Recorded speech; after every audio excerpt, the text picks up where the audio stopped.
3, 2, 1.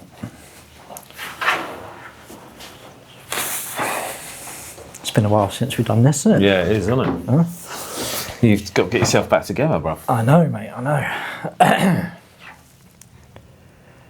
Holidays as well. Yeah. Just quickly, thank you for coming in. Just going to do the introduction and then we'll get straight into it, okay? Hey everyone, welcome back to the Rise Above podcast with Shane and Adrian. I'm so glad you're with us today. We've got such a special guest joining us. She's a poet, an author, a big voice in the world of autism and ADHD. And what makes her story even more powerful is that she's lived it. She's overcome childhood trauma. She's a mum to an amazing autistic daughter, and she's turned all those experiences into fuel for helping others. She's passionate, she's real, and she's proof that no matter what life throws at you, you can always rise above it. I can't wait for you to hear her journey. Please welcome Michaela Silsby to the Rise Above podcast. Thank you. Welcome. Thanks for having me. It's all right. Michaela, again, thank you for coming in, and apologies for you turning up in such chaos. That's fine. It's been a while since we set this thing up and took a little bit of time to get our bearings, didn't it? Yeah, it's been a few weeks, unfortunately, holidays and stuff. Yeah. If it's not chaotic, then you know what else is it? You don't learn if it's easy. That's it. We're obviously live on your Facebook page today, Yes. and we are pre-recording for YouTube later on, and we're going to make clips out of some of the podcast. Yeah. All right. So talk to us about you. I'd like to know the early years of you first. We always start at the beginning of life, don't we, Adrian? Yes, we do, yeah. We always want to know who you are, where you was born, where you was brought up. Yeah. So where you go? Well, yeah, so I've always been kind of a Letchworth kind of girl. I was, Lister Hospital, there we go. Brought up in Letchworth until I was 14 actually, attended all, local schools. And then, sort of turned 14 and we moved over to, Mum and Dad wanted, I think it was more of a fresh start for them. They just kind of wanted out of Letchworth for a change. And my dad had got a new job, so it was kind of like, let's just do it. Let's have a clean slate. And so we moved over to Shefford in 2004. So I was about 13 actually at the time once we moved. And then, and Mum kept me at Letchworth School because obviously I was in year 9 at the time, so it was kind of like we didn't have long left, so I was adamant that I wasn't moving school because I wasn't going to leave my friends. And so we stayed at Letchworth School and it was pretty cool. I made some friends in Shefford and then I had my friends obviously in Letchworth, so I kind of felt like wherever I was I had a good kind of bunch of people around me, so I was quite happy kind of, my weekends were spent trundling around the streets of Shefford, but in the week I was obviously out in town with my friends after school. So it was all good at first. Dad had this new job, he'd kind of gone into working with one of his friends. They'd started a business together. He was a mechanic, so them two had set up this I think it was like specialist Volvos they were dealing with and fixing up, but he was happy, Mum was happy from what I remembered, and it wasn't until kind of the summertime really that, looking back, I now know were kind of things that probably should have been, were signs of something not being quite right, but obviously at the time you never clock, do you? Not at all. You don't realise. You just think somebody said something or done something because maybe they were having an off day, or maybe something had, triggered them that day to make them feel that way. And so that was kind of where I'd ended up. We'd not long moved. We'd been in the house for about 7 or 8 months, and my eldest sister lived with us at the time, and my other sister had not long. She'd moved out of kind of about a year before, and she was expecting her first baby, and so it was just me, my oldest sister, and obviously Mum and Dad at home. And we'd kind of got settled, and I thought at the time everything was as a 14-year-old does. Everyone's here, we're fine, you know, I don't expect anything else of it. But yeah, then, you know, I just remember clear as day, you know, everything in the lead up to that day. And every day, you know, kind of after that just feels like this weird, when I look back, I think it feels like it's been 5 minutes since it all happened. But actually, when you think of everything that's happened, it feels like forever. Like, but yeah, so my mum had picked me up this day from school, like she did, and I remember she texted me and said, you know, I'm running a bit late, can you wait for me outside school? So I kind of just started waiting outside for her, you know, jumped in the car, off we went. And we got home, and what was weird was my dad had a motorbike, and so we pulled up to the house, and Mum had said to me, oh, you know, that's strange, Dad's motorbike's up at the house, it's not out on the road, you know, where it usually is. But my dad worked very funny hours. He'd start work at about 4 a.m. and sometimes he would be home at lunchtime, so he would kind of come home, and sometimes he'd go back to bed for a couple of hours and then get up when we'd all kind of get home. So, you know, we pulled up to the house and we just assumed, okay, it was a Thursday, so it was kind of like, maybe Dad's not going to use his bike tomorrow, maybe he's put it up sometimes he brought it up to the house to wash it or fix it. So yeah, you know, we didn't really think much of it, gone in the house. The only thing that was very strange was we'd walked into the house, and I remember the dog, we had a dog at the time, and I remember he was going nuts like they do anyway, but the dog was being really, like, I guess the word is, I don't know, is it pedantic? It felt like the dog was kind of really just trying his utmost to say something's not quite right. So I'd sat on the sofa, and I remember saying to my mum, oh, Dad's not got the Star Trek on the TV, so I'm going to put something that I want to watch on. So I sat on the sofa, my mum was making a cup of tea, she said, I'm going to make one for Dad, will you take it up to him for me? She said, and I'll wake him up and see if he wants to go out for dinner. And I sat on the sofa and said, yeah, that's fine, Mum. And I remember it was about 15 minutes had kind of passed, and I remember the time was exactly 10 to 4, because I remember looking at my phone and thinking, if something was happening, I was meeting one of my friends at 4:30, so I was like, I'll go upstairs in a minute, get changed. So yeah, my mum said to me, she said, I'll take the tea up in a sec. She said, and if you're back, you can come out with us. I said, yeah, it's fine. And so I remember her getting to the bottom of the stairs, and I remember her making her way up, and I just remember hearing the most blood-curdling scream you've ever heard. And I just dropped everything I had in my hands and ran. And I remember running at the top of the stairs, and my mum was just frozen at the top of the stairs. And I looked at her, and she just went, don't look. And I just instantly, obviously, looked over to the side of me. And from my dad had obviously hung himself from the loft hatch in the hall, and so my mum had frozen. You know, my mum, bless her, she did not know what to do.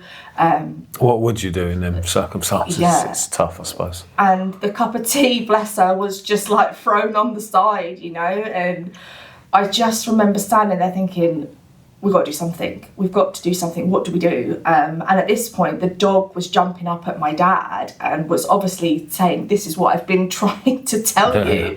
And so, you know, my poor mum was just she was just frozen. You know, we go into fight or flight, don't we? And my mum had gone into just freeze mode. And I was then, you know, right, so the ladder was right there with him. So to my Mum, we've got to get him down. I said, we need to get him down. And she said, well, I don't know where any, you know, what do we use? So I was running around, and I just remember in my, you know, like when you try to think rationally, they're there, the thoughts are there, aren't they? And they come to you. And I remember thinking, scissors, I know where scissors are. Where are they today? I have no idea.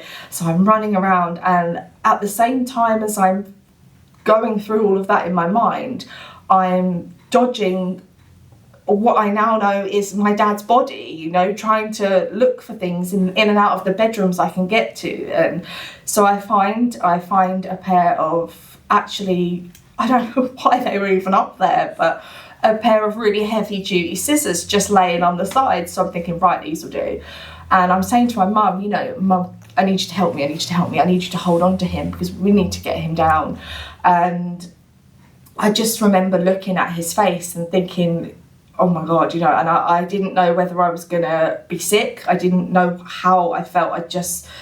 I could feel myself then starting to sort of shake. And I was like, you know what, I don't know how I'm supposed to deal with this. What am I doing? And I just remember my mum she couldn't move. And I just remember holding on to him, and I just remember cutting with all my might. And he just, into my arms he came, and I sort of tried my hardest to sort of lay him on the floor, but he was a 6'1" guy. You know? And he was 14. And I'm 14, yeah, you know, and I'm trying my best to get him onto the floor. And my mum's on the phone to, you know, the ambulance service, and they're saying, you know, you need to try and resuscitate him. And I'm looking at him thinking, and I know this might sound awful, I'm thinking, I don't want to. I don't know how to, you know, I don't want to touch that. Was you worried about doing it wrong and probably hurting him more or whatever? Yeah. And, you know, causing any more pain to what was already physically I could see on him. And being in that kind of state of, in my head, I just kept thinking, this is a joke. Is he playing a joke on me? You know, is in a minute, is he just going to get up and say it was a joke? Because he was that kind of guy, you know, and he would do stupid things and he would play stupid tricks on us, you know, and it wouldn't be unusual to get into bed at night and him be hiding under the bed and grab your ankles. Like, so in my head, trying to make sense of what's happening, I'm going, in a minute, he's just going to say it's just a joke. And obviously, as an adult, I look back on it and I think, okay, I know that he'd already passed, you know, when we found him, and there was no chance we could have saved him. But at the same time, in that moment, your body and your mind won't let you kind of. You didn't want to say goodbye. You didn't want to admit that that was the case. You wanted to try and save his life. Yeah. So that must have been. Take a minute, because that must have been. Yeah. Very, very difficult. And I think for me, the hardest part was at that point, my mum had kind of come to, and she said to me, you need to go and get help. So I ran out into the street and I knocked on our neighbours' houses and was just like, look. So then they said, what's wrong? What's wrong? And I just kept saying, I don't know, my dad's done something. He's hurt himself and I don't know what to do. And so our neighbour, she was a really lovely lady actually, and even now I still see her in Morrison's and she still remembers me, and we have the loveliest chats every time we see each other because she knows what I went through and obviously I know how much she helped me. So I went round to the neighbours and she had a 4 or 5 week old baby at the time, so she said, you hold him, just look after him. She said, you just focus on my baby. She said, I'm going to go upstairs and I'm going to help your mum. And so she ran up the stairs and she was a godsend because she just took over for my mum. You know, she was trying her Your mum's still best. in shock. Yeah. And, you know, she tried, oh my gosh, she was there for it felt like forever, but I mean, I think the ambulance was probably there within 4 or 5 minutes, you know.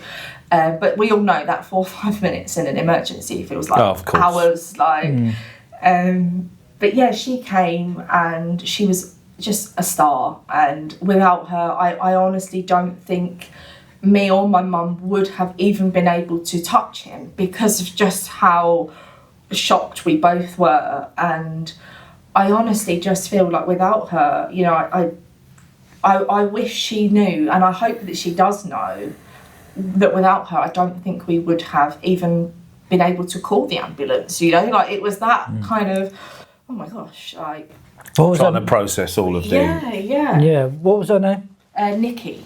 Yeah. And I think she is we found each other on Facebook a couple of years back, and then I bumped into her in Morrison's and I just see her, and you know when you just kind of think, I know that face, but I hadn't seen her since I was 14, and now I've got this like grown-up children with me. And so I just went over to her and she went, yeah, I'm Nikki. And I was like, you were my neighbour. And obviously as soon as I said that, she was like, oh my God, I remember who you are now, and I remember your mum and I remember your dad. And, you know, and we'd lived next door to her for about 2 or 3 years. So it was really nice to actually get to reconnect with her and to actually say to her, thank you for being the adult that day that actually just went, I've got this, like, I can help you. But yeah, you know, just to say, she handed me her baby, and I just remember sitting downstairs focusing on her 4 or 5 week old baby, like, okay. But I also remember just all I could hear was my heartbeat in my head, and just going over and over, you know, what on earth is happening? Like, especially as you said that now you look back, there was triggers and signs, but at the time, that's just totally, you know, where's that come from kind of thing. And it was so, you know, to us, it was so out of the blue. And he was never, you know, he was not the kind of guy that you would look at. Did he never get depressed, never anxious? So when he was we found out afterwards from his medical notes that when he was about 25, he'd been put on some medication for a depressive episode.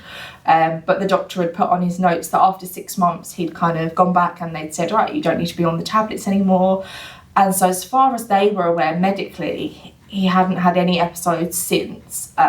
So it sounds to me like, obviously I've never met your dad, but it sounds to me like he's a man's man. Yeah. He didn't want to show his friends or his family that he was struggling. And I've been in that position before where I've contemplated taking my life. And to get in that position, it's such a dark place. And because he was such a man's man, he didn't say anything about it. And the end result was the end result. But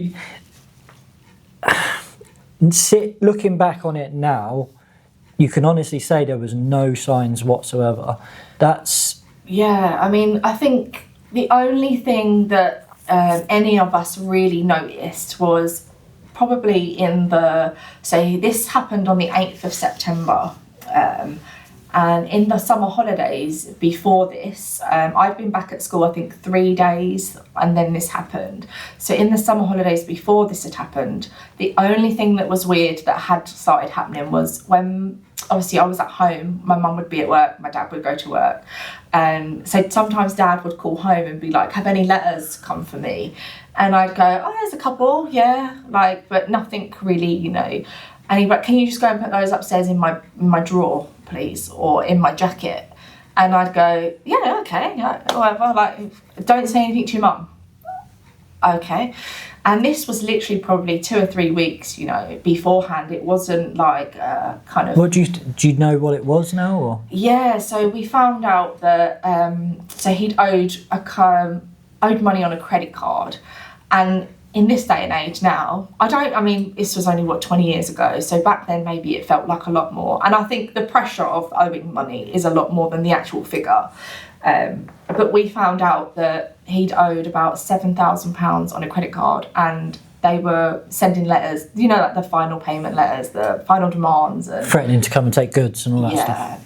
And he'd always said to my mum, you know, if I can't live my life with you guys, then I don't want to live it at all. And I think he knew that if he told my mum that he'd got himself into this, that maybe that might be, they had separated once before through money kind of troubles and issues, and they've got back together, and they've been back together a really long time. You know, they were married for like 25 years, so they were a stable, you know, other than the odd wibble and wobble, it was, you know, they loved each other, and that's every couple has that. Of course. Yeah, every couple. It's not unusual, is it, to take a break, come back to it. But the problem I think you find as well is when you start having an episode as such, you things that seem trivial or feel that you can get through suddenly become so much more, and you then start even focusing on that even more and more and start playing it through your head. And the worst case scenarios is what you end up with. You know, she's gonna leave me, I'm gonna lose the kids, I'm gonna lose the family, I'm gonna lose the house, and suddenly it you know, it just escalates to a point buried yourself, haven't you? Yeah, but 100%. in reality as well, though, if he had sat your mum down and said, look, this is a situation, then I'm sure him and your mum could have dealt with it appropriately, either gone to nan and granddad or gone to friends and family and said, look, you know, the unfortunate events occurred. How I want to know. I think we want to know how you and your mum managed life after that. Yeah, so so we stayed in the house in Shefford. We could only manage to stay there. I was going to say that must have been It was a matter tough. of weeks, because unfortunately my bedroom was behind the loft hatch, so I had to walk under the loft hatch. So every time I'd got to the top of the stairs, I would look for him, and I would expect to see him still there. I started having really bad nightmares. I was having night terrors and just waking up, and I would have the dream and I would relive it in the dream, but every time I had the dream it was a different member of my family that was there. And so I would see in my dream, instead of it being my dad, it would have been like my sister, or it was like my nan or somebody. It'd be anybody. I'd just pick a random member, and and I'd have these dreams. And I started having these weird episodes where I would wake up in the night, and because it was dark, I would think I could see him in the landing, still there, still hanging from the loft. And so I then I would get to the top of the stairwell and I would avoid, walking under it, just because I was worried that I was. Would you literally cycle? Would you physically move in to the side? To the side to avoid where he was. And on the wall around where he'd been, obviously it was like a small, hallway landing. So I'm assuming from where he had come down, there was black scuff marks all over the walls, and it was almost like walking into, it was like a murder scene to me. It was like I couldn't walk through it without just seeing everything for what it was. Me and Mum moved, and we moved just not far, but we moved far enough up the road into Clifton. I think it's just about getting out of that house. Yes. It could have been 3 doors down. Yeah. As long as you didn't have to walk past that stairway. And see that, Is that silent as well? How did you accept? Because obviously, from an outside looking in, it'd probably be difficult to accept that your dad, who's probably your hero, at 14, he's the big strong hero, protector of the family. Did you even acknowledge that he would do that to himself? Was there? Oh no, he can't have done that. It must be something else. So there was a lot of talk. Obviously, my mum at the time, went in the ambulance. My mum went with him, and they said that I couldn't go. So I waited for my auntie. She came to pick me up to take me over the hospital. But there was a lot of forensics turn up at the house, and they had to determine that nobody helped him, and they had to determine that none of us had assisted him. And there was a lot of that, and Did you get questioned as well? Yeah, and in my head, I kind of hoped that maybe somebody had, because I was like, why would he do that to us? But obviously as I've gotten older, I've come to realise that actually it doesn't matter who you have around you. If you're in that hole, nothing's going to save you. No. If you're feeling that way, you're very lucky to be able to come back out of it and be able to go and think rationally. And I always say to everybody, whether it's right or wrong, that final decision he made for him. And I can't, I've been angry, I have been upset, and I have been through all these different emotions I have felt. But that was his very last decision, and he made a decision on how he felt in that moment. And, whether anybody agrees with it, he did something for him. And he ended that pain he was in. And I wish that he hadn't have done it, but it's happened. And you have to find a way, don't you? He did what he needed to do at that time.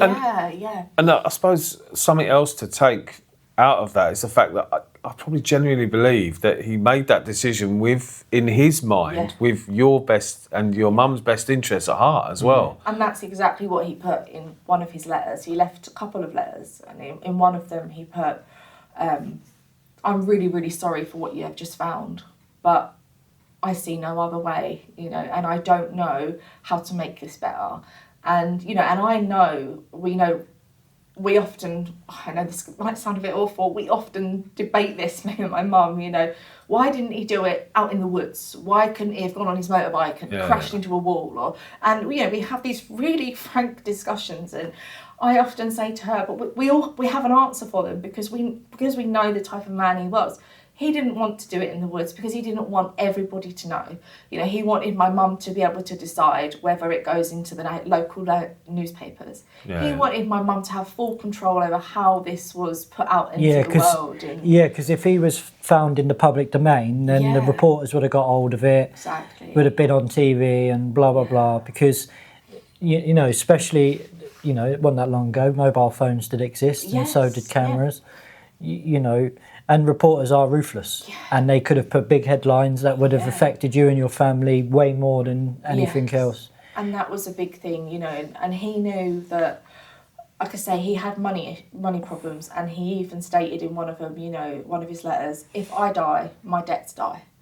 And so we all knew that... So you knew it was about the money? Yeah, we knew it was about the money, and him not wanting to kind of... And that pride, you know, of having to go to his mum, to either his mum or to my mum and say, I'm in shit, I don't know what to do. And you know, and he'd had help once before from one of his uncles, I think, who had kind of bailed him out. But, you know, it was never for loads. It was, I need to pay the rent this month. Like, I ain't got enough. So one of his friends would help him or whatever. But he had 3 kids, you know, and bringing up a family is tough. And now as an adult, you understand that. But at the time, it's like, why? There's also this, again, it's only men that put it on themselves because our partners don't.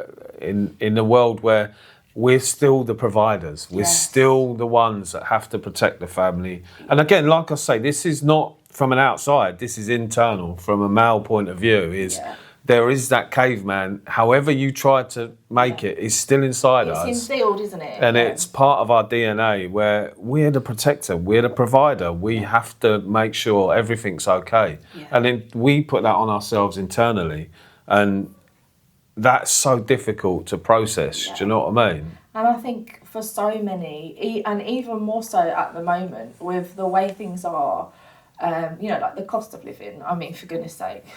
But I just think that as a society, men look at themselves, and if they don't compare to that guy that's living down the road who's got this brand new, you know, brand spanking new car that's actually probably paid for on finance, he ain't got the cash to go out and buy that outright. But you don't know that. And we all look at these things, don't we? And keeping up with the Joneses is such a big thing. And I just think, you know what? If we had the mentality of, like, maybe we do need to go back to horse and cart, like, I don't know, but if we just lived, you know, so minimalistically that men could go to work and earn a decent wage and afford to actually pay for the things they want to pay for their families. But it's becoming so impossible for men to be able to do that now. And even with 2 people working in a household, it's impossible to do these things, isn't it? And there's so much expectation for men to be the provider. And that, like you say, that comes from so many years, doesn't it, of it being pushed on them and installed into you from this young age. You know, you're a boy, toughen up. You should know how to do these things.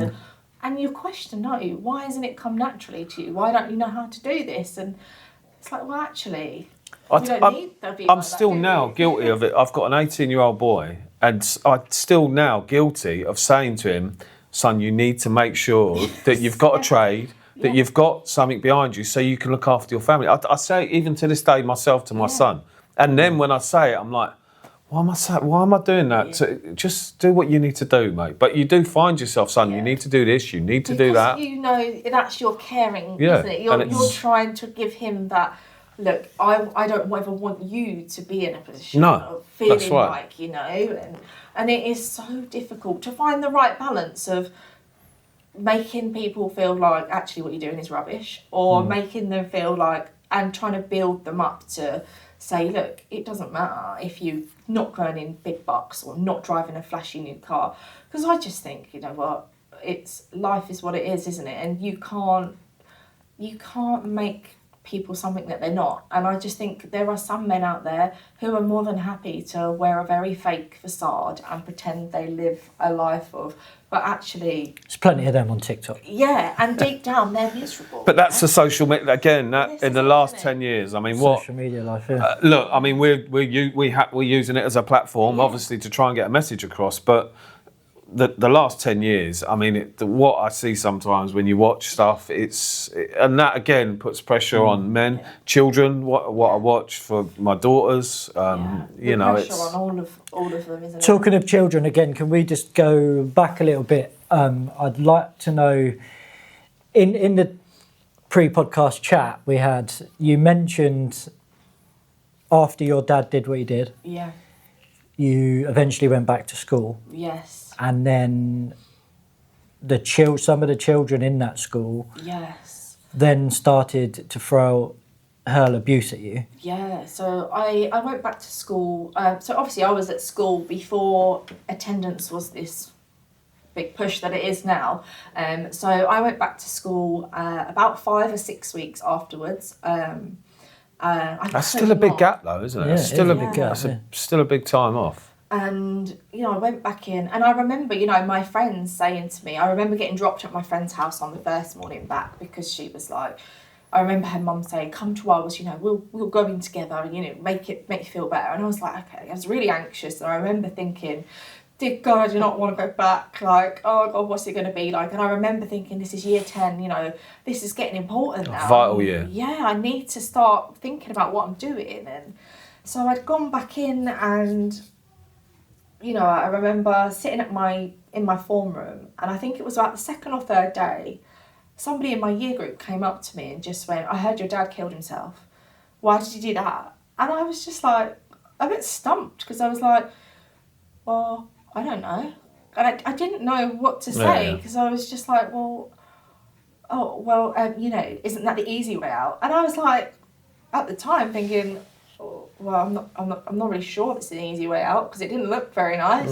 You know, and there was a few things that other kids had said to me, and you know, there was a couple of boys in the year group that had said things and said like, oh, why don't you just go home to mummy and daddy? Oh wait, you don't have a daddy because he killed himself. And I was just like, okay, like, this is how we're going to play it, are we? Like, you're just going to pick on me because my dad committed suicide, like, and I just think, you know, there's such little understanding around the words that we speak to other people and how they actually impact the lives of other people.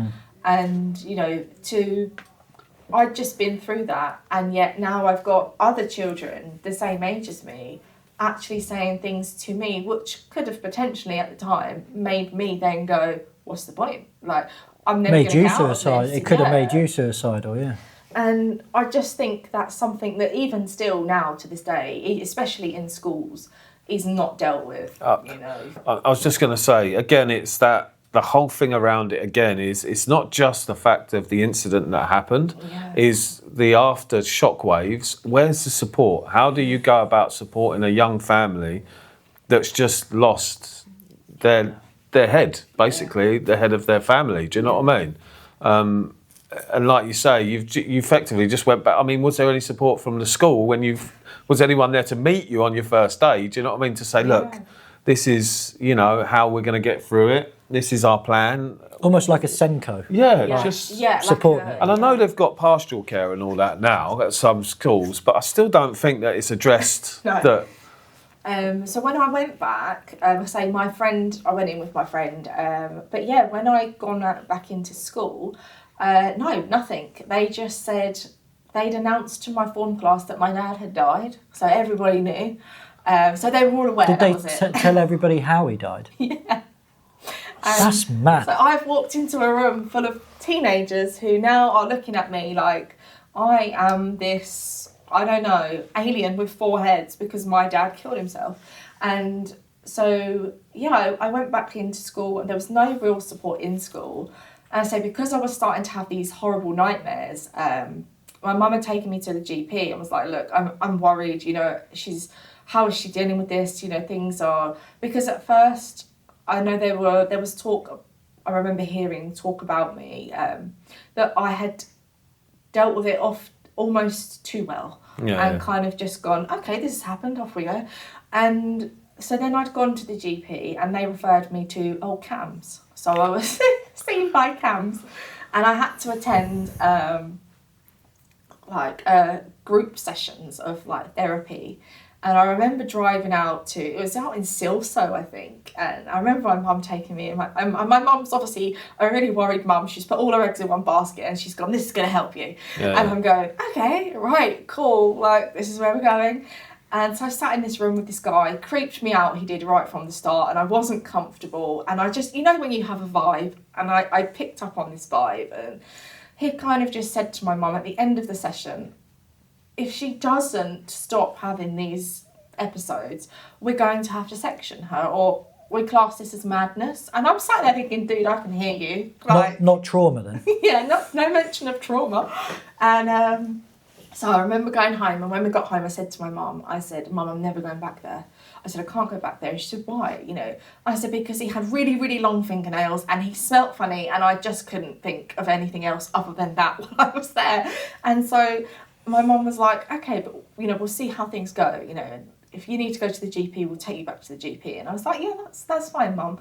And so, these things kind of carried on over the years, and I never really got any real support from anyone apart from my mum. We kind of just carried each other through.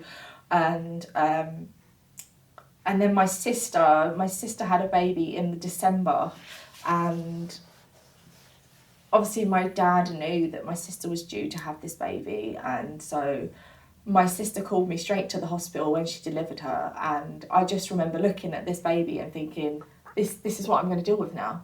I'm just going to look after this baby for my sister. I'm going to help her. And I remember being there at her house every day before school, every day after school. And then when I went to college, I would go to her house in the morning, and I would get the train to college. And I would always be there, trying to... As a distraction? I think so, yeah. I think that was my way of going, I've lost one, but I've gained a niece now, and I'm going to look after this baby and help my sister. And so I did, and she's going to be 20 in December, so it's amazing, and she often asks me, about Grandad, and it's really weird we have those conversations, because obviously now she knows what happened to Grandad and why and how he died, and I often say to her, you were my peak, this is my avoidance of my life, I'm just going to put my life into yours. And so that is really strange, and it's also really lovely, because I look at how grown up she is and I think, wow, that much time has passed. And that's a real kind of gauge. But like you said earlier, that time to you feels like yesterday. But then when you get the realisation, obviously I lost my mother. We've all lost had, my dad. Obviously not in them circumstances, but even now, her anniversary's coming up, and it literally feels like. Yeah. I still remember I was sat outside Baldock train station on the curb, literally crying my eyes out, do you know what I mean, when I found out. And that feels like yesterday. Yeah. It really does. It's so surreal. And it's only when you think of all the things that have happened in that time scale that you realise how much time has passed, don't you? But it's just, it is crazy when you sit and you think. And I do find, from day to day, I feel okay.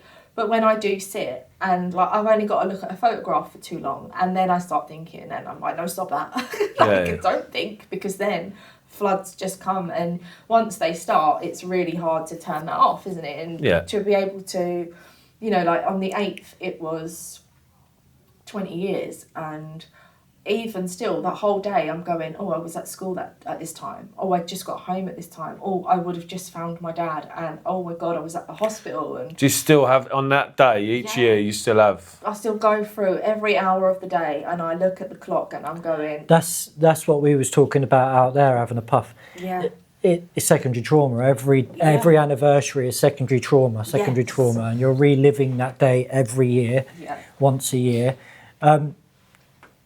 You obviously had your difficulties throughout the rest of your school life.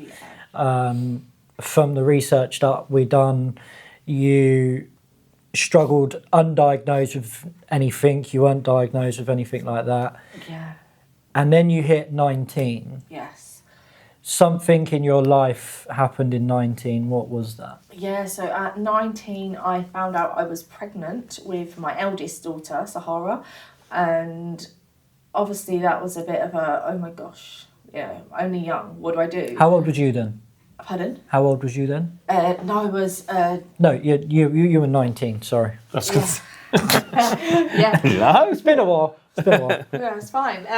So I was 19. I found out I was expecting Sahara.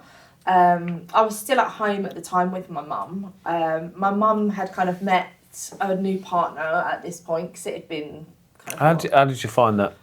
I hated every single one of them because they weren't dad.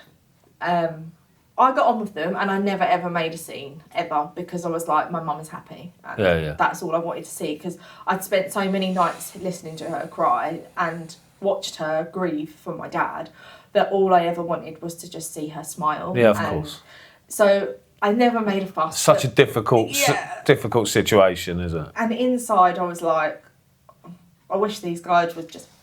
Yeah. But, you can't, can you? My mum deserved to have a life after my dad. And, and I know even now, I mean, she's on her own at the moment. She's quite happy on her own. She's been on her own for a long time. And I think she's found again who she is. Yeah. And I think she's happy just being... Oh, she just does what she wants now. So she's quite happy doing her thing. But I do think it took her... I think she had to go through the motions, of finding somebody else and realising actually nobody's ever actually going to be him. And I think it took her a few years to realise that, and actually she's like, I don't actually want anyone else because they're never going to compare. And so I was happy as long as she was happy. But I stayed at home until I had Sahara, and then I moved up onto the Grange, where I'm still up on the Grange, but I've moved a couple of times. But I had Sahara I was just 20 when I had her. And right from the get-go with her, it was like, something's up here. Because... What, even as a newborn? Even as a newborn, because from the moment she was born... When you born, say that, so that experience, is that going by your niece, how your niece was, or was that just a mother feeling that something was wrong, or is it from an experience? I think it was a bit of both. So I'd seen my niece and how she was, and then I gave birth to this lovely little baby, and she was the most gorgeous thing. And I just remember thinking, we were I think she was about 8 or 9 weeks old. And I'm thinking, okay, I know newborns don't sleep, but this was something else. It was like she was awake from the moment she left my womb until she was 3.5 years old, was the first time she shut her eyes and actually went to sleep. And... That's obviously not true, but that's what it felt like. Yeah. And, I took her to the GP when she was about 4 months old. And I just said to him, it doesn't sleep. Help me. Put it back. And he looked at me like, and I said, look, I understand, she is a baby. And I understand that, babies generally don't have the best sleep patterns. I'm not expecting miracles. I would just like a couple of hours. And he's going, well, how long does she sleep? And I said, most nights she'll go down for about, this is not even an exaggeration, 3 hours. She would have 3 hours sleep, and that would be throughout the day. She would just be awake. You would feed her, you would burp her, you would change her. She was just awake. And no matter what I did, she would not shut her eyes. And it got to the point where I was like, I feel dead on my feet. So I went then to my health visitor. My health visitor said, well, keep an eye on it. She said, hopefully, as with age, will come a bit more sleep. So I'm, trumbling through thinking, at some point, she's got to learn how to sleep, surely, and she used to Her body must need, at some point, Because they kept saying to me, they grow when they sleep. And I'm like, well, I don't know how she's growing because she's not sleeping. And there was this weird moment where she was, I don't know, maybe about 2.5. And I remember it was trying to settle into playgroup sessions. And the playgroup, I took her, we'd gone to look around it. She seemed that she liked it. So I was like, okay, we'll enrol her for a couple of sessions. And I could not get her to separation anxiety was a big thing. From about 4 months, 5 months old, she would not let go of me. And so obviously at 2.5, I just assumed, she's spent a lot of time with me. Maybe we're just dealing with some really heavy separation anxiety. Maybe she's just not comfortable. And so they said to me, give it a few weeks. After a few weeks, she'll probably get used to it and, you'll be able to drop her off and it'll be fine. And it just never did. I did it for 6 weeks and every time it just broke my heart. So I stopped sending her to playgroup and I just said, look, I think I'm going to leave it until she's like 3 or 4. So I tried again when she was a bit bigger, same thing. She just could not detach herself. And I tried again. And the second time I tried for longer. I tried for about 2, nearly 3 months. And every day it was just torture for both of us. And I just thought, you know what? I can't do this to her. So I gave up. And again, I tried when she was due to start school at 4, nearly 5. And that time she took to it amazingly. She was like she was ready. I had the first couple of days she was a bit, oh, but mummy, when's it going to be home time? And I was like, you'll be fine. It's cool. You've got friends. Just go and play. And so she got into it and she really started to enjoy it. And it was amazing because it was the first time we'd ever kind of spent any real time away from each other. And obviously at that point I was like, I need it. Yeah. Help me. So she'd gone in and then she started at Stonehill School and she loved it. She was a little bit of there was trouble when we first started again. It was another transition which she just didn't cope with. But she started and she was brilliant. Off she went and she really, really flourished there and they really, really supported her. And it was she had this amazing support kind of TA that Sahara will tell you herself now, if it hadn't have been for her, I don't think we'd have made it through primary school. But so she was brilliant with her and it was so amazing. And it was her that actually came to me and said, do you think Sahara could be autistic? And I was like...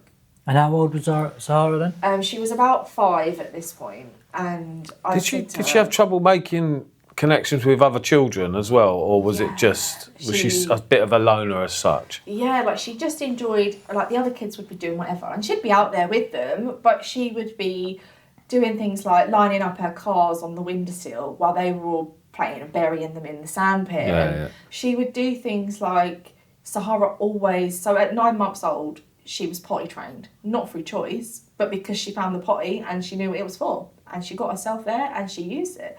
And so 10 months old, she was out of nappies. She was doing things That's a blessing for most parents. Yeah. And it was this, and at the time, when I thought of autistic children or autistic people, I thought of, there was never much, 15 years ago now, it was always, when I thought of autistic children and adults, I thought of people who had learning disabilities. Yeah. And I thought of people who were behind with things, It was never, I didn't realise that we had this whole other side to the spectrums. Or a physical look as well. There's always this, There's an assumption, yeah, of course. There, yeah? I used to put it with the bus. Yes. That used to pick up kids en route. Yes. And hold my hands up. We used to call it the special bus or the window lickers bus. Because you knew that's where what they were going. So that's what I associated it all with many years ago. Yeah. Not now, I may add. Yeah, but that's the thing though, isn't it? And you have these so I wasn't looking for, I didn't look at her and think maybe she had autism. No, so, not my child. Yeah, and it was that whole, well, how can she be autistic? Because I'm not. Yeah. And I was sat there thinking, okay. But when she was 18 months old, she knew every single times table, back to front, inside out. And she could recite them. And I'm sat there thinking, this is not right. It's great, but it's also not right. You shouldn't be doing this at your age. It just was also... But did you know that at the time, or was it more when someone said to you that you then looked back and went, well, actually, that weren't right? Or did you even at the time think, well, that's not right? But, do you know what I mean? It was just, at the time, it was just something she really loved doing. You were probably just proud of her. Yeah. Well done. She was always so on the go that it was one thing, she used to have this big whiteboard and she used to just sit with her dad and she'd just recite times tables. But it was the only activity that would keep her sat still. So it was like a godsend. It was like, oh, she wants to do that, let's sit her down then. We can sit with her. Like, and so at the time it was just this activity we'd found that she'd got into, and it was like, yeah, that's fine. But yeah, she started sort of reception year 1, and her teacher said to me, have you ever thought about this? And I thought, no, I haven't. Why? And she said to me, because, at that time she'd started experiencing after school meltdowns, and I just thought she hated me because she'd come home from school and we would not even make it home, we would get in the car and these meltdowns would start, and it would be, I'm hungry and I just want to go home and I just want to take off my socks, I just want to pull off my clothes, I just want to take my hair out, mummy. And I'd sit there and I think, okay, right, I'm not really sure, she's my first child, I'm not really sure how a child's supposed to cope when they come home. Michaela, my son does that. Yeah, and it's like... He's not been diagnosed with anything yet, but he does that. Yeah, and it's as soon as he comes out of school. I say, how was your day? Yeah. And he doesn't say, oh, Dad, I had a fantastic day, or I had a crap day. He doesn't answer my question. He goes, I'm hungry, have you got anything to eat? Yeah. Or I'm thirsty, I need a drink. Yeah. Or I'm too tired to walk home, or whatever, and we only live 2 minutes round the corner. We avoid that. That's exactly what my son, and he strips. He takes his socks off. Yeah. So that kind of become a thing, and over sort of from year 1 up to sort of year 2, year 3, these meltdowns became really intense. So one day she'd come home from school and she'd said to me, Mummy, where are my chocolate coins?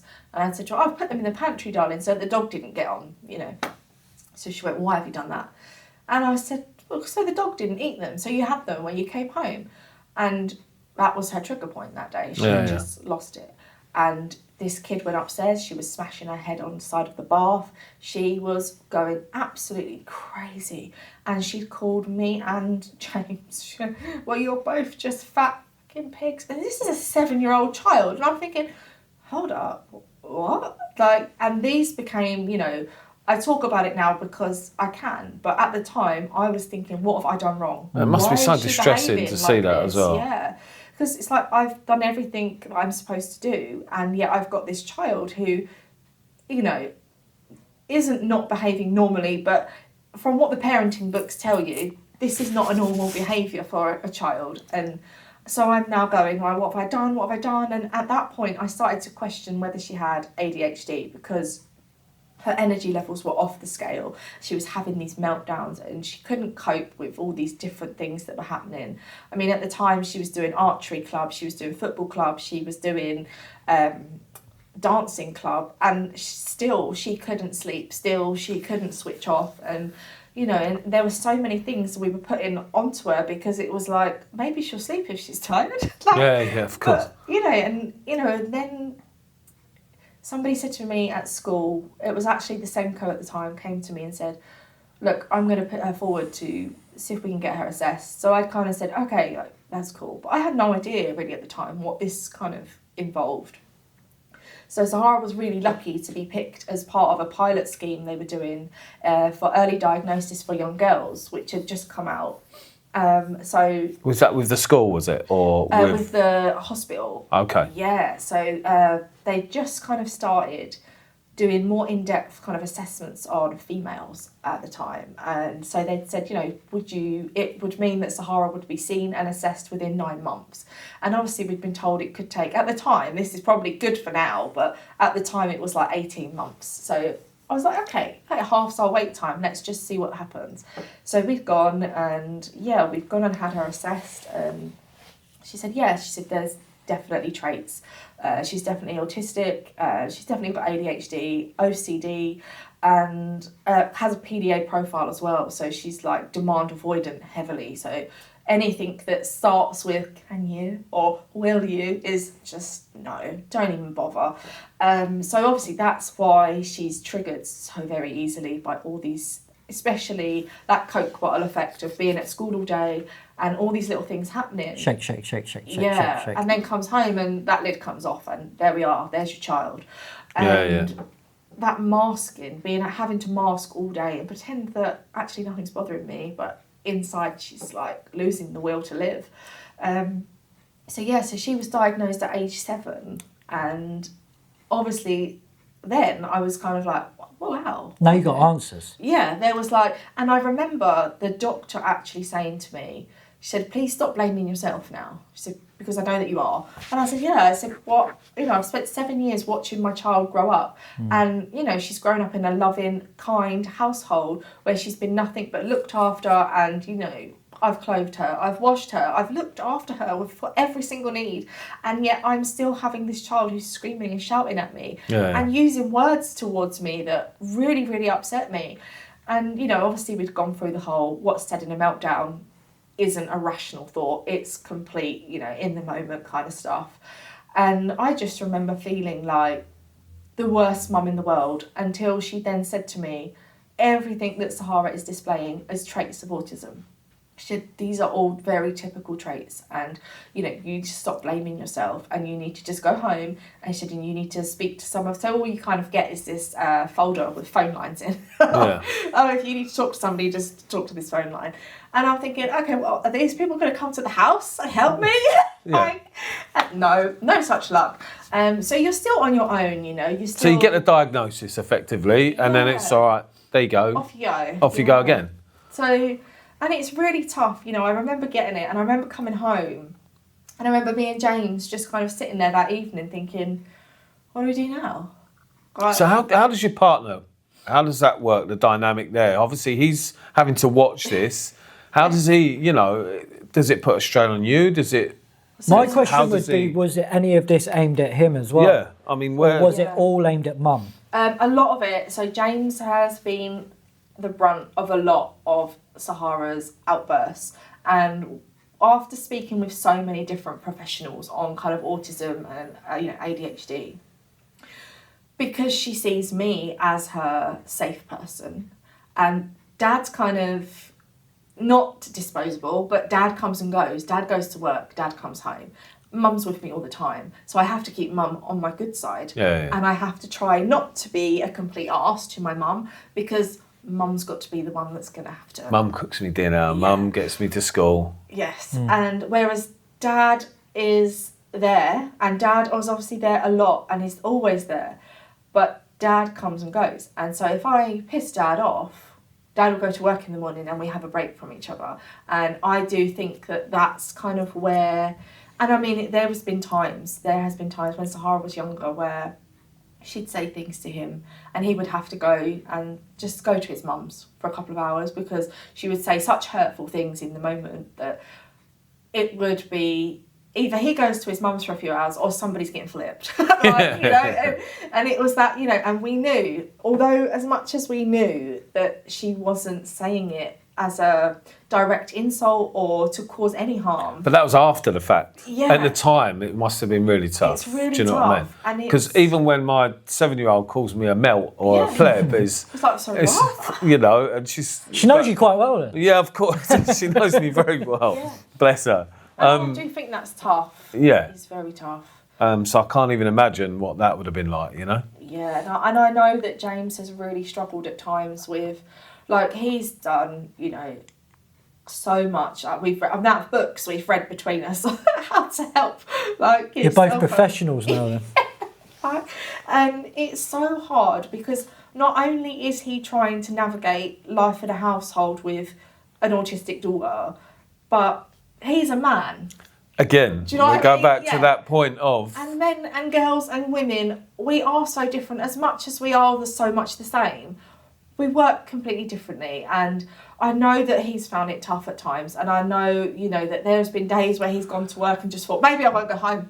It's easier. We can all be honest, emotionally, and ladies are so much stronger from that side of it. Emotionally, psychologically, I'm not, you know, I'm a man myself, but I know myself that my lady is literally the hub of the family. Do you know what I mean? I do my bit, of course. Yeah. But we have that again of, we've got to be strong, you know, we've got to be this, what's going on here, why am I not supporting my daughter or my lady, you know, it's all of that. So like you say, tough on you, of course, and your daughter, but obviously the male of the household. Exactly, the whole, well, I've just got to work then and just keep earning money, do you know what I mean? It's... Because quite often James will say to me, well, as long as I just be able to keep going to work, as long as I just keep paying the bills. And I'm like, that's all we can do right now. You do that, I do this. It's exactly. fine. And, and even that in itself, like, we both have often sat down and said to each other, physically, like, if anything, like, I have a real big kind of ick with this whole, we should all be treated as equals, men and women, because there's a reason, right? There's a reason why I'm not at the side of the road fixing the car and James is. Because I'm not physically strong enough to do that stuff. He is. And it's like, and I appreciate him for that he will do that. Because I can't. But just as much as he knows that he's not as emotionally invested, perhaps, as what I am in helping Sahara, because I'm a woman and I'm so much more maternal, so it just comes naturally. I think we need to be more understand that we have roles within a relationship. You can't help that, can you? It just happens. I am honestly, if my lady was here, she'd be telling you how much of a caveman, how much of an old. Because I believe I hammer stuff, I put stuff together. I hammer stuff. I go to work, but the hub of the house is made by her. She does everything that keeps it together. Yeah. I just make sure it's got a roof over its head, if you see what I mean. Yeah, and I mean, we had quite a funny discussion at dinner time the other night where Sahara was like, I think I'd asked one of them to do something, and Sahara said to her dad, oh, well, you should do it for Mum, because Mum's the queen of the house. And he's like, well, I pay the bills. And she's like, yeah, and it's still Mum's house. Yeah. And he's like, I just feel like a guest in my own home. She was like, you are. Yeah. And so now, for the last few days, it's been, Dad's just a guest in this house. He just pays the bills. And it's like, and it's funny because she sees the funny side of what she's said now. But obviously... But that's because she understands now as well. Yeah. So although we trivialise it to a little bit, to a certain degree, can you imagine how her world must have been as well when she was going through that? And now she's diagnosed and she's got answers now. Yes. And she understands how her emotions are and how she feels and why she feels that way. Yeah, and I do try and tell James, but I don't think he gets, how I understand how hard it is to live with. I mean, we've obviously got Mia, who's 10 as well, and how did that work as well? Because obviously you're going through this moment, should you say, with your daughter, and then you think, well, let's have another one. Yeah. So it took me until Sahara was nearly 5. I say she started sleeping through the night at 3, and then I was like, maybe I do want another one, and it just started to get a little bit easier with Sahara. So I was like, and I'd had some health problems, which kind of meant you might not actually be able to have any more. So I was like, it's either kind of now or never, because I don't know if it's going to happen. So I did, after a few months, found out I was expecting Mia. And Sahara was so excited, she was so excited until she was born. And then she went to me, why doesn't it walk? And I was like, you said it was going to be my friend. And I was like, she took that very literally. So I should have known right from the go there was some autism there. And I said to her, darling, she will be able to play with you, but you've got to give her a few months to start crawling and walking. And I remember her being about 3 months old and Sahara just looking at her and going, I don't think I like it. I just was like, what can we do about it, Mum? And I was like, well, she's here forever. Well, I can't go back. I can't change that. And that was, another transition for Sahara, which was really tough because she found that she'd had 4 years of just me and James, and now all of a sudden, I've got to share bedtime with this thing that just cries and poos. Again, was there any support side? Again, like you say, you got the diagnosis. You've also got another child. James is, clinging on, doing this. You go along for the ride as such. Again, was there any support? No. Do you know what? I look back and honestly, I do honestly think I don't know how we got through all of it. I really don't, because it's complete utter madness. And just one thing that keeps coming to me. Obviously, with what I just want to go a little bit back. Obviously, with what happened to your dad, with everything that's going on and not understanding, and then finding out what happened with your dad. Did you ever have thoughts? Well, did you ever go to James? Are you okay, James? Yeah. Are you, with what's going on, can you talk to me? That? Yeah. Did you ever feel worried about that? Many times. So there was a couple of occasions where, but especially when Sahara was in her, kind of between the ages of 6 and 9, she was really, really hard to deal with, really, really hard. And so there were a few times, obviously I say, where James had to just take himself off because, like me, sometimes I would have to as well because it's just too intense. And the things that would be, she would be saying were just so hurtful.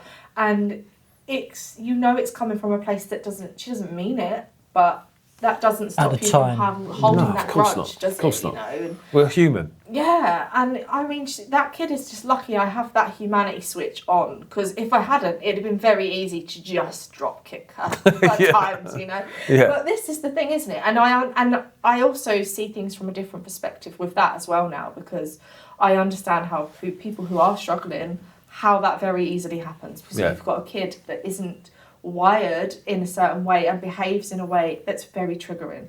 And I have often said to James, James doesn't have his dad. He lost his dad when he was 11 as well. So, we're kind of orphans. We both just have our mums in. I know that he finds it tough sometimes. And I know that in the past especially, he's found it really tough. And to bond with a child that just shouts violent things at you and throws things at you and doesn't want to appear to spend any time with you, when in actual fact the second he would go to work she would be upset because she'd say, well, I want my daddy, and I'd go, but you've just been kicking off. And we would laugh about this in the evening because I'd say to him, the second you leave she's like upset, and he'd had to work away for a couple of weeks and she'd be emotional the whole entire time. Maybe all he needed to do was sit on the doorstep, have a quick fag or a quick flick for his phone, and then walk back in the house and everything would be fine. Yeah. Don't need to go all the way to his mum's. Yeah, it's just I'm off. But yeah, I mean, that was tough, and like I say, and she was diagnosed at 7, so that put a lot of things right for us, and we were able to understand her and how she was wired, and that really did. I mean, I don't think if we hadn't, I could honestly say I think me and James might have actually got to the point where we had even suffered and perhaps may not have made it. But so together, obviously, which is great stuff, fair play and shout out to James, but together, obviously, you've had to research that. You haven't had any kind of, even with the diagnosis, you two have had to come together, and hence why you're on the podcast. And also, a few years after your daughter was diagnosed, you were then diagnosed. Yes. And you also had answers for some of your childhood stuff yourself. Yes. And my question to that would be, at any point after your diagnosis, did you sit there and think to yourself, maybe not out loud, but maybe just to yourself, I gave her that? Yes. So there was, when I was diagnosed, I remember the key thing for me was when I'd said to the doctor, but Zahara's just like me. And she went, yeah, but she's autistic and she's got ADHD. And I was like, yeah. Oh, right, light bulb moment. And then realised... At the time, didn't you say, no, I haven't? Yeah, and I was, sat there thinking, oh, what? And then obviously, time passed on and I'd got my diagnosis. And that was about, 5 years ago now. What was the trigger for that? So the trigger for that was, I had noticed that Sahara she was just the way that she was being. And I remember sitting there thinking, I can remember doing that at school. And she started to have real big troubles with sort of things happening to her at school. And the way that she was reacting, they kept saying to me, she's not reacting like a typical child. And I'm like, but she's not a typical child. She's a neurodivergent child. And I remember thinking, actually, I see so much of what she's doing in my childhood. And the way that she would react to certain things, like when we would go away on holiday, one of the biggest things was how she copes on the beach. And I remember thinking, that's me. I don't like the beach. I don't want the sand on my feet. I don't want the sticky sun cream on my skin, and I don't like the way the wind blows the hair into my face and all these sensory things that I'd noticed in her. I was like, yeah, that's me. Yeah. And I think there was a lot of the way that she didn't, I noticed that I didn't cope with that transition of, if we'd made plans and then James would say, oh, actually, can we do this instead? I'd be, no, you said we're doing this and I'm ready to do that. And he'd say to me, but it's no different, you know, you're just going to go somewhere else. You stay as you are. And I'm like, no, but I've dressed to go here and my hair is done so I can go here. And then he would be like, well, you know, you haven't got to do anything different with that. So was he part of that decision? When you sat down, did you sit down with him and say, James? Yes. And he went, well, actually. Yeah, I think, you know, he'd realised, I think, as well. And to be fair to him, he sees a lot of kind of, I think, more of the ADHD sort of traits in him. So I don't think he's kind of completely clean. Yeah. I think there's some in him. But he hasn't gone through the diagnosis like you. He's not gone through it. Because obviously when I went through the diagnosis process, it's quite a thing to have to go through. You have to sit. As an adult. Yeah. It's difficult, isn't it? It's very difficult.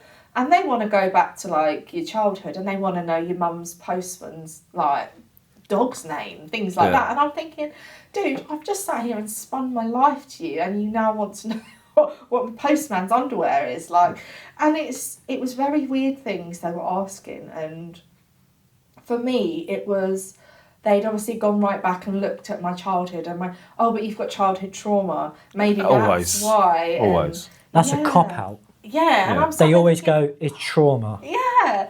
And I'm sat there thinking, but I remember the things that were said about me then, and you know, and I had a really, really lovely nurse and a really lovely psychiatrist, and she actually sat with me afterwards, and she said to me, she said, everything you're describing, she said, is how you know, somebody with autism would deal with a situation that you went through. You know, it's that flight or fight. She said, and you chose to just fly. You know, you dealt with it in the moment, and then whoop, I carry on, and she said, you didn't stick around and, you know, kind of deal with it at the time. She said, but here you are 30 odd, like, you know, years old, and now coming to terms with the fact that actually that's happened to me.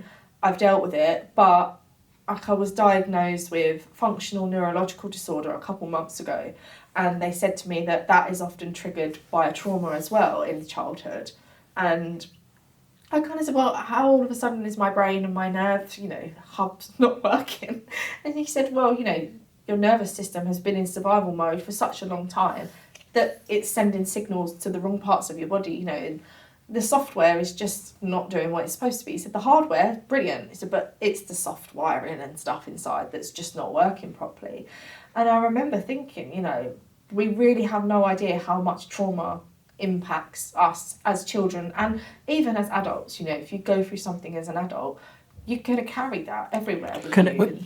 Sorry, go on, you go on. I was gonna go back to a previous one with Stuart and how, like you say, moments can impact. And one of the things was it 7, wasn't it? Yeah. When he was 7, he found out that obviously his dad wasn't his dad. Yeah. And at the time, they just carried on like nothing had happened. Yes, yeah. But everything he does now, later in life, functions around the number 7. Yes. And it all goes back to that moment. And how weird and wonderful to a certain degree are we that... It's like a weird coping mechanism. So even the point of when he likes photos, he has to like 7 of them on your profile. It's bizarre, isn't it? And he only realised that once it then came back, and he said he'd only realised after a few years ago that he'd been doing this sort of thing. And they took it right back to the fact that he was 7 when... He was 7. It is... Sorry, mate, what was you going to say? Completely forgot. Sorry, bro. Couldn't have been important. But again, that just shows you what the childhood trauma, you know, can do. That. I think, you know, I've got childhood trauma myself, and, you know, the way that I have certain things, like a smell, for instance, will bring that back, or a conversation, obviously bring it back, or I'll see somebody that looks like the person that hurt me when I was younger. I know it's not them. Yeah. You know, I know the smell's nothing to do with them and blah, blah, blah. But all this stuff brings back secondary trauma for me. And as I explained, I had to, you know, part of the reasons why I had to leave my job, secondary trauma. Yeah. With your diagnosis and obviously your daughter's diagnosis, when you got diagnosed, did that give you some kind of closure? Because obviously when your daughter was diagnosed, that give you answers, closure. Yeah. When you were diagnosed, that obviously give you closure as well. Yeah. And answered a lot of your questions. I did, yeah.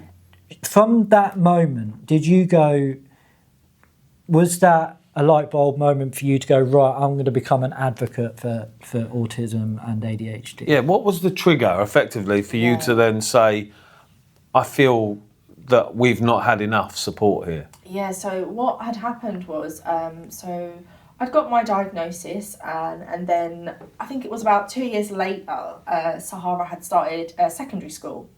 And so she'd started her secondary school, and she was doing really, really well when she first started. And I was shocked because obviously that's a big transition, it's a big change. And I was really, really worried that actually she was going to kick off or something was not going to be right. And anyway, that kind of just went really, really wrong, really, really downhill. From the December after she started, it just went completely wrong. She was being treated as a neurotypical child in her old setting. And she had many, many run-ins with staff, and they refused to acknowledge her diagnosis of autism and ADHD. I'd taken the paperwork in 3 or 4 times for them to see. They refused to put any support in place for her. Was that funding? Well, they never said funding, but it was meeting after meeting after meeting to be told, yes, these things will be put in place, and then she'd go to school the next day and it wouldn't be there. So, yeah, it was really, really tough that first year. She just about got into year 8, and, we were kind of at the point where we were all feeling a bit, meltdowns had kicked off again. And they had really calmed down before this, so I knew that something wasn't right with her. And she kept saying to me, Mum, I don't like it, I can't go. And, how many times can your child say that to you before you actually go, something's not right? And so again, I went back in for more meetings at the start of year 8, and I tried my hardest to get support put in place for her, and I'm saying to them, she's got a diagnosis of autism, she's got ADHD, she's also got OCD, and she has a very strong PDA profile, which means if a teacher says to her, Sahara, what are you doing? She's going to see that as a massive threat to her, she's going to treat that demand, and she's going to either kick off or she's going to just fawn and go completely silent. And just shut down. Yeah. And so, we'd had this massive long battle through year 8 trying to get support put in place for her. And then the trigger point for us was she'd come home from school one day, and the teacher had said to her she hadn't done her homework. But Sahara, being Sahara, was very on it. And she was like, Mum, I have done my homework. Why have I got this detention? And so we were sort of, I was backwards and forwards with the school, sort of saying, she's adamant she's done it. Why has she got this detention? But she'd gone into a meltdown, she'd punched the bedroom wall and broken her hand and her knuckle. And so she was put in a cast. And then they were going to operate on this knuckle, and then decided on operation day, actually, we're just going to let it heal, we think it's cool. So she was pleased, so we come home. And obviously she went back to school a couple of days after this, and she couldn't wear a blazer. And so then there was this big hoo-ha. I'd already emailed ahead and phoned and said, Zara can't wear her blazer. Is it okay if she wears a plain black jumper? Because it was October, it was cold.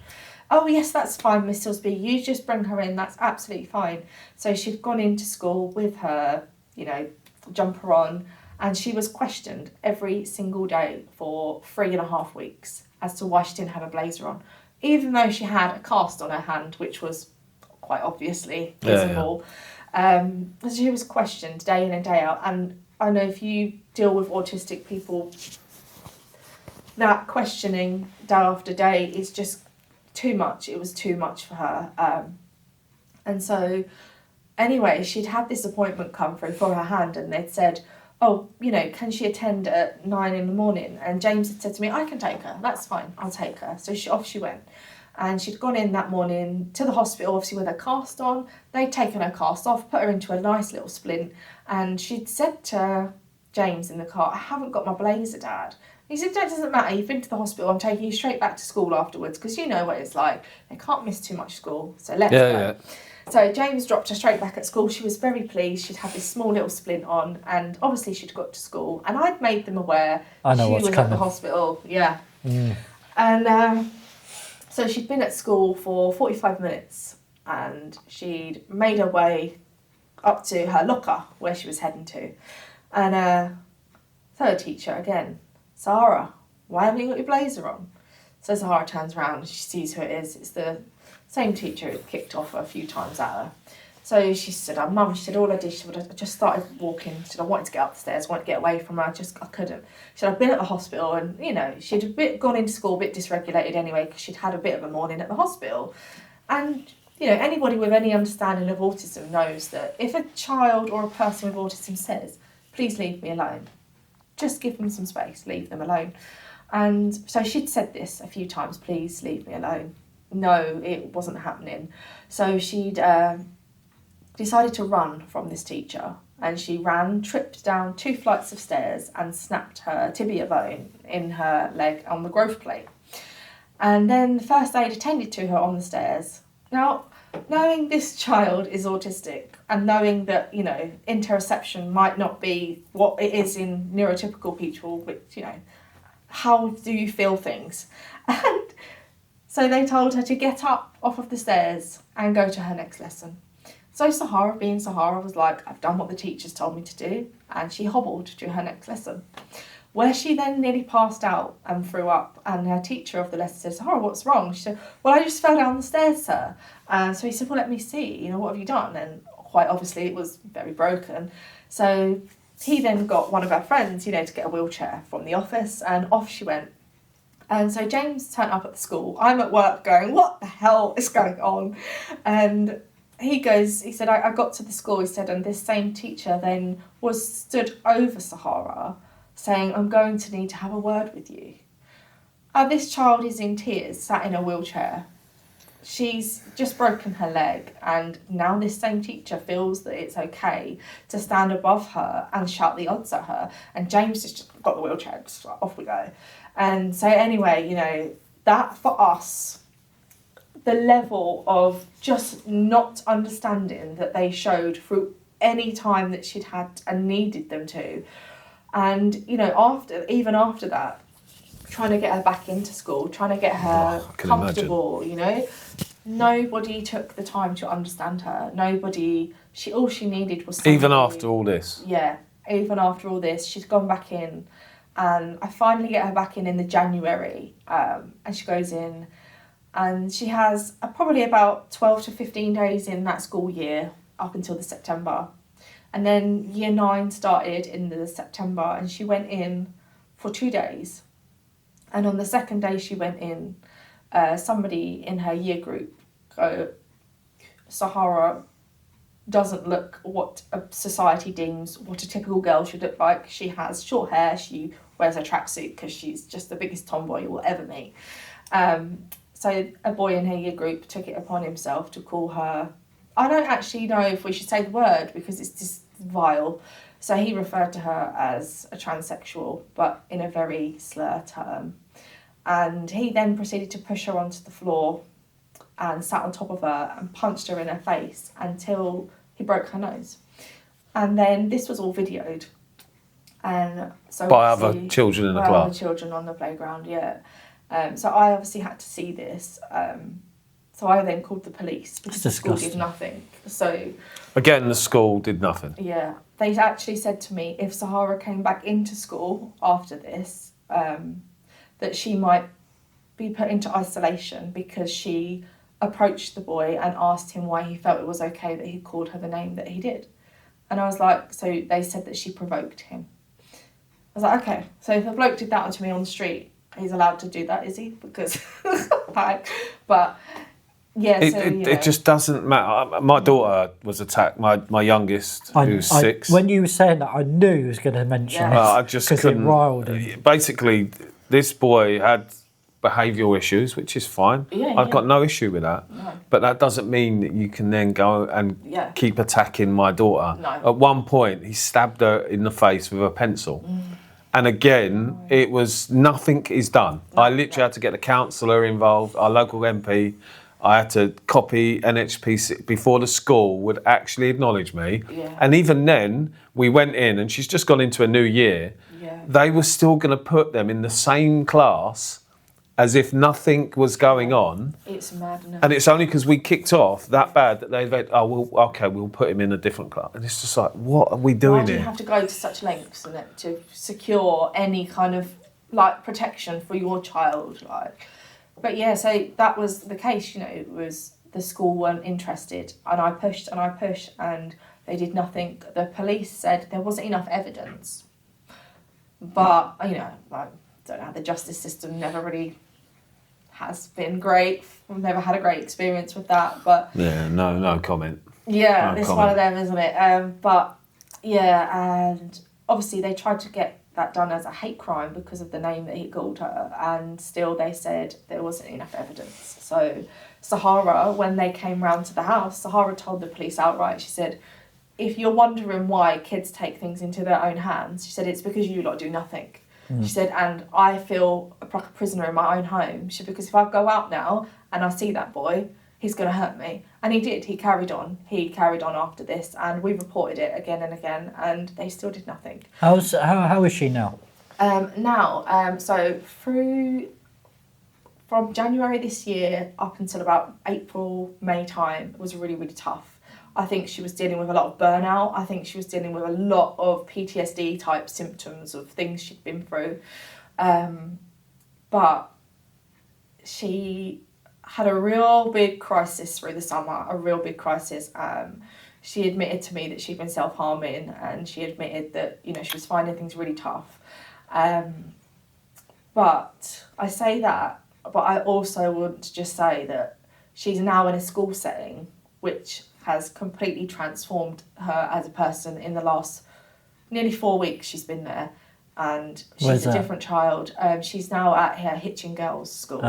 And big shout out to Hitchin Girls. Yeah, and I honestly, the communication, brilliant.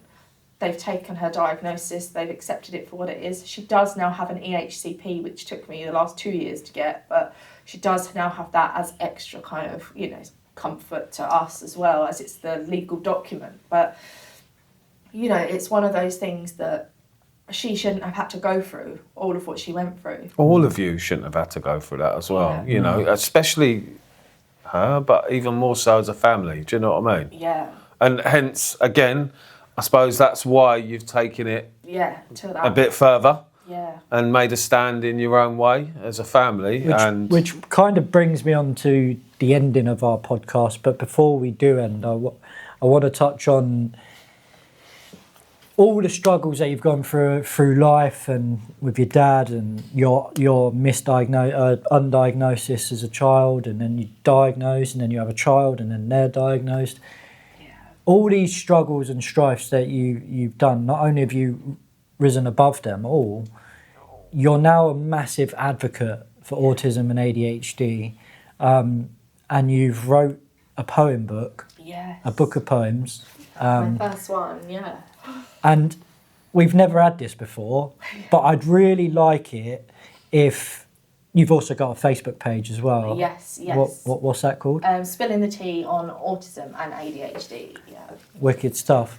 But what I'd really like you to do, which I've never done on any of our podcasts before, is read your favourite poem. My favourite one out from your book to that camera there. To this one, okay. So not reading us a story, but reading it to that camera there. Okay, what's my favourite one? I think I'm going to read... so this will kind of... Oh, where is it? I can't find it now. It's all right, you only wrote the thing. I don't know what order you put it in. Don't you know what's really funny? Is I sold all my copies. This is my neighbour's copy. I had to ask back to borrow. All right, there it is. Right, I'm going to go with that one because... These books are still available on Amazon, I believe, right? Yes, on Amazon. So this is what they did. They said she'd flourish in their care. They promised she'd belong in there. But every day she came back home, a little less, more on her own. Her smile, once bright, began to fade, replaced by quiet and deep afraid. She masked her truth to make them proud, while falling underneath the crowd. They called her names, not to her face, but through reports with cold disgrace, defiant, rude, and too much to teach, while all she ever did was reach. She reached for safety and reached for calm. She reached for teachers with warm palms. But what she got was blame and shame, a system built to play a game. They missed the stims, ignored the signs, dismissed her panic every time. She broke apart in silent halls, and still they put her in those walls. They made her sit in rooms alone, for needing time, for being known. They never asked what lay beneath, just labelled her with gritted teeth. And every day she wore a mask, a child forced with an adult's task, to fake a world that didn't fit, to shrink her light and to bury it. I held her close when school was done, picked up the pieces one by one. They'll never know the tears I've cried, the nights she screamed and the times that she cried. They saw her needs and turned away, and now she barely speaks some days. Not naughty, lazy, or unkind, she's broken by the ties that bind. So don't you dare say school's just fine when kids like mine are made to pine for places where they're safe to be, not punished for their honesty. I am her voice and I'll shout it clear. You failed my child and you made her fear, and I will never ever rest until her soul can heal and rest. Yeah. And what's your book called? My book is Built From All They Broke. And it is available on Amazon? Yes. Anywhere else? At the moment, no, but I am trying to see if anybody is interested in it, and I want to beef it up a bit, and I'm hoping that there might be some kind of new publisher that's interested at the moment. Hopefully, if anyone out there is watching or anyone out there knows anyone, this is a very... I've actually been working with Robin Ince, so we're working together on. So that might be next. Yeah. So, yeah. Brilliant. Yeah, But good. my point is that you've brought something or done something, shall I say, that's good, that's going to help other people, because by reading your poetry, it will resonate with other children and other adults that have got ADHD, autism and struggle at school. It's been really eye-opening to hear your story, and I'm glad you come on. Thank you. We Brilliant. have just got to say thank you to our amazing sponsors. We've got Unwrapped Media, they're great help over in Dubai. We've got FB Chain, and we've got Lou's Heavenly Cheesecakes. We wouldn't be able to run this cheesecake. Honestly. We wouldn't be able to run this podcast without you, so I really, really do appreciate you. Please like, comment and share all the clips that you're about to see. Follow us on YouTube, TikTok, Instagram, and follow Michaela's page, Spilling the Tea on Autism and ADHD. Yes, thank you. Available on Facebook. Adrian, anything else to add? Absolutely brilliant to have you on. Very eye-opening. Obviously, I knew your sister many years ago. Do you know what I mean? And obviously, it's really interesting to hear your story now. Yeah. And thanks for letting us go on your page. It's a great Collaboration. There you go. Yeah. No, that's fine. It's brilliant. On that, I think it stopped working ages ago. That's fine. But we have got this video, which is I can share it which is anyway. lucky. Yeah. But yeah, really appreciate you coming on. And if you ever do want to come back or write a poem about me and Adrian, then please do. I will. Or again, if we can help each other and push each other, there's only one good thing that's going to come out of it, and that's. We're actually hoping to get. Have you heard of The Block? Yes. Over in Hitchin. We're hoping to get their bosses over and discuss, because what they do over there for children on send. Yes. It is incredible, Yeah, and they have such a success. I know a friend of mine's son that's gone there, or still there now, excluded from lots of schools, and now he's thriving. So, We need more of it, don't we? That's the thing. That's it. It's just keep raising it. Eventually, they're going to get fed up, and they're going to have to do something. They have to listen. I would literally spend my entire evening talking to you because I find it fascinating. But we are at time.